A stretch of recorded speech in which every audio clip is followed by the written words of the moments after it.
ಒಂದು ಅಚೀವ್ಮೆಂಟ್ ಆಗಿರೋದು. ಆ್ಯಕ್ಚುಲಿ ನಮ್ಮಿಂದ ಏನೂ ಆಗಲ್ಲ ಅಂದ್ಕೊಳ್ಳೋ ಹೆಣ್ಮಕ್ಳಿಗೆಲ್ಲ ಅನುಶ್ರೀ ಒಂದು ಅತ್ಯುತ್ತಮವಾದ ಉದಾಹರಣೆ. ಯಾಕಂದರೆ ವೆರಿ ಫಸ್ಟ್ ಟೈಮ್ ಆಕೆ ನನ್ನ ಇಂಟರ್ವ್ಯೂ ಮಾಡಿದ್ರೆ ನನಗೆ ಚೆನ್ನಾಗಿ ನೆನಪಿದೆ. ಇದಕ್ಕಿಂತ ಬಿಸಿಲು ಸಿಕ್ಕಾಬಿಟ್ಟೆ ಬಿಸಿಲು ಯಾವುದೋ ಒಂದು ಫೀಲ್ಡಲ್ಲಿ ಕ್ರಿಕೆಟ್ ಆಡ್ತಾ ಇದ್ವಿ, ಆಗ ಒಂದು ಇಂಟರ್ವ್ಯೂ ಮಾಡೋದಕ್ಕೆ ಮನೆಯಲ್ಲಿ ಏನಮ್ಮ ಒಂದು ಕ್ಯಾಪ್ ಹಾಕೊಂಡಿರಾ, ಇಷ್ಟೊಂದು ಬಿಸಿಲಲ್ಲಿ ಇಂಟರ್ವ್ಯೂ ಮಾಡೋದಕ್ಕೆ ಬಂದಿದ್ಯಾ ಹಿಂಗೆ ಅಂತ.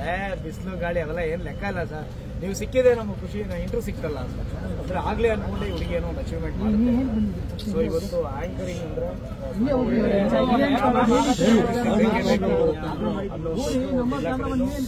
ಪ್ರಚಲಿತ ಆಗಿದೆ. ಸೊ ಅಂತ ಒಂದು ಹುಡುಗಿ ವಿಶ್ವ ಆದಷ್ಟು